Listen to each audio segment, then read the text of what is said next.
ಎಲ್ರಿಗೂ ನಮಸ್ಕಾರ. ಇವತ್ತಿನ ವ್ಲಾಗಲ್ಲಿ ತೆಂಗಿನ ಪೊರ್ಕೆ ಮಾಡೋದು, ತೆಂಗಿನ ಗರಿಯಿಂದ ಪೊರ್ಕೆ ಹೇಗೆ ಮಾಡ್ತಾರೆ ಅನ್ನೋದನ್ನು ತೋರಿಸ್ತಾ ಇದ್ದೀನಿ.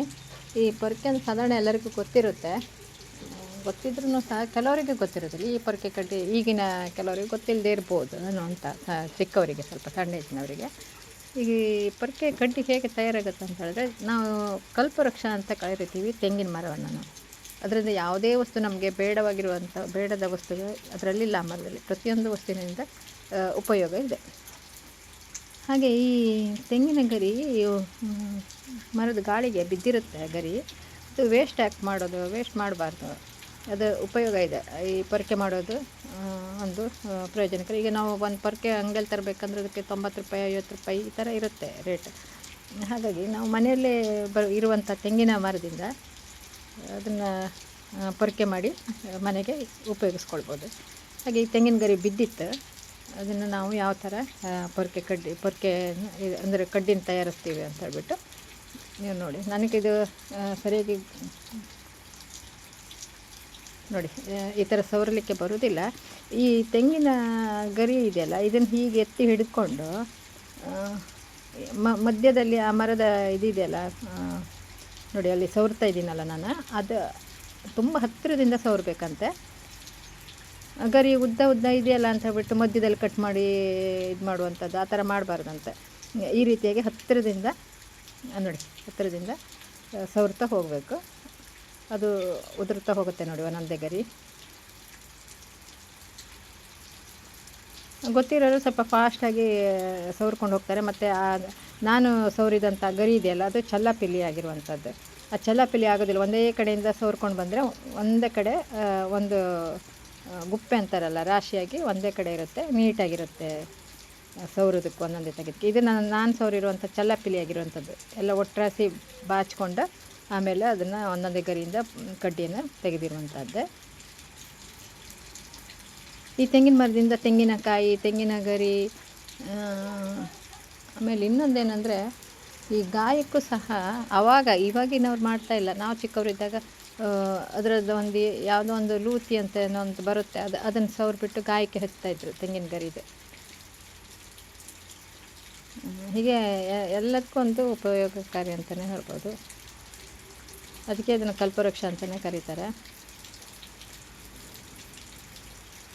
ಈ ಪೊರ್ಕೆ ಕಡ್ಡಿನ ನಾವು ಲಕ್ಷ್ಮಿ ಅಂತಲೂ ಕರೀತಾರೆ. ಒಂದು ಪೊರ್ಕೆನ ಲಕ್ಷ್ಮಿಗೂ ಸಹ ಹೋಲಿಸ್ತಾರೆ. ಅಂದರೆ ಅಷ್ಟು ಇದಕ್ಕೆ ಒಂದು ಮಾನ್ಯತೆ ಇದೆ ನೋಡಿ. ಈ ಥರ ಸವರ್ಕೊಂಡು ಹೋದೆ ನಾನು. ಅದೆಲ್ಲ ಚಿಕ್ಕದು, ಅದು ಬೇಕಾಗಲ್ಲ ಅನ್ಸುತ್ತದೆ. ತುಂಬ ಚಿಕ್ಕದಿದೆಯಲ್ಲ, ಇವೆಲ್ಲ ಚಿಕ್ಕ ಕಡ್ಡಿ ಆಗುತ್ತೆ. ಒಂದು ಪೊರ್ಕೆ ಮಾಡ್ಬೋದು, ಎಲ್ಲ ಸೇರಿಸಿ ಒಂದು ಪೊರ್ಕೆ ಮಾಡಿದಾಗ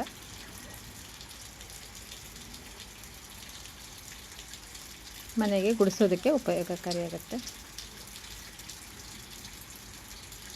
ನೋಡಿ. ನಾನು ಸವರಿರೋದು ಈ ಥರ ಆಗಿರೋದ್ರಿಂದ ಎಲ್ಲ ಕಡೆ ಹರಡ್ಕೊಂಡಿದೆ.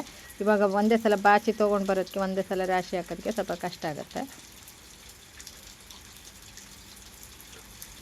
ಹಾಗೆ ಎತ್ತಿ ತೊಗೊಂಡು ಬರಬೇಕಾಗತ್ತೆ ನೋಡಿ ಅಲ್ಲಿ ಗರಿನ.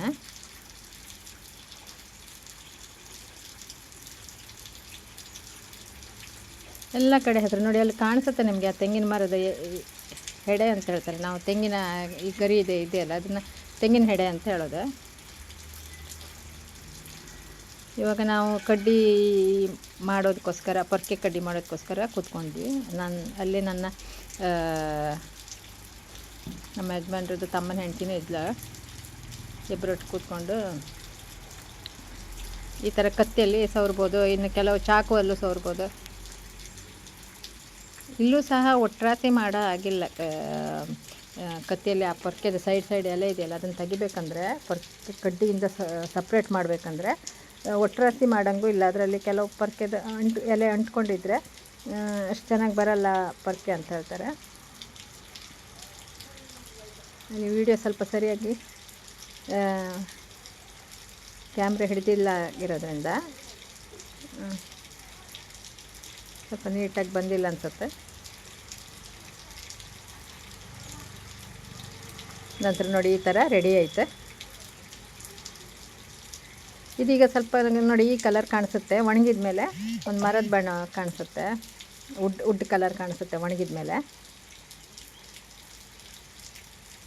ನೋಡಿ ರೆಡಿಯಾಗಿದೆ ಪೊರಕೆ, ಯಾವ ಥರ ರೆಡಿ ಆಯ್ತು ನೋಡಿ.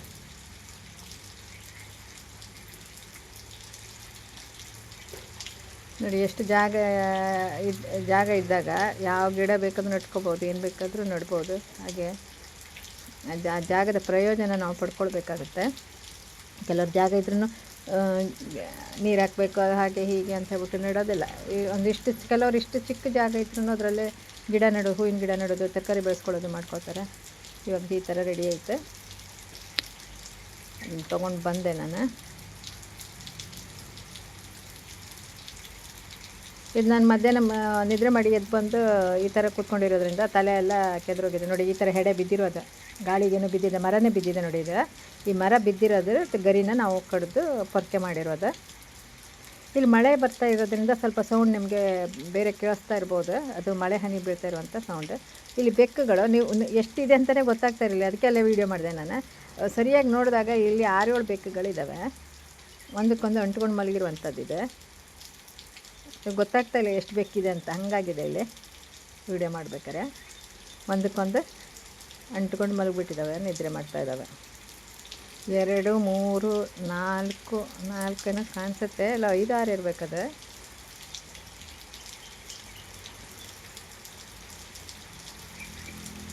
ಇದು ಮನೆಯಲ್ಲೇ ಸಾಕಿರುವಂಥ ಬೆಕ್ಕಿದೆ, ಬೇರೆಯವ್ರ ಮನೆಯದಲ್ಲ. ಹಾಗೆ ಇಲ್ಲಿ ಸೆಗಣಿ ಸಾರಿಸೋದು ನಮ್ಮ ಹಿಂದೂ ಸಂಪ್ರದಾಯದ ಪ್ರಕಾರ ಒಂದು ಸೆಗಣಿಯಲ್ಲಿ ಗುಡಿಸುವಂಥ ಶುಭದ ಸಂಕೇತ. ಈ ಸೆಗಣಿಯನ್ನು ಸಾರಿಸುವಂಥದ್ದು ಮನೆ ಅಂಗಳದಲ್ಲಿ ಸೆಗಣಿ ಸಾರಿಸ್ತಾರೆ. ಅಂದರೆ ಮಣ್ಣೆಲ್ಲ ಈ ಅಂಗಳದಲ್ಲಿ ಮಣ್ಣು ಇರ್ತದಲ್ಲ, ಅದೆಲ್ಲ ಒಂದು ಅಡಿಗಡೆ ಹೋಗಿ ಮೇಲ್ಗಡೆ ಒಣ ನೆಲ ಬರುತ್ತೆ. ಆಗ ನಾವು ಅಡಿಕೆ ಒಣಸ್ಕೊಳ್ಳುವಂಥದ್ದು, ಹಪ್ಪಳ ಎಲ್ಲ ಮಾಡಿದಾಗ ಅದ್ರ ಮೇಲೆ ಚಾಪೆ ಹಾಸಿ ಅದರ ಮೇಲೆ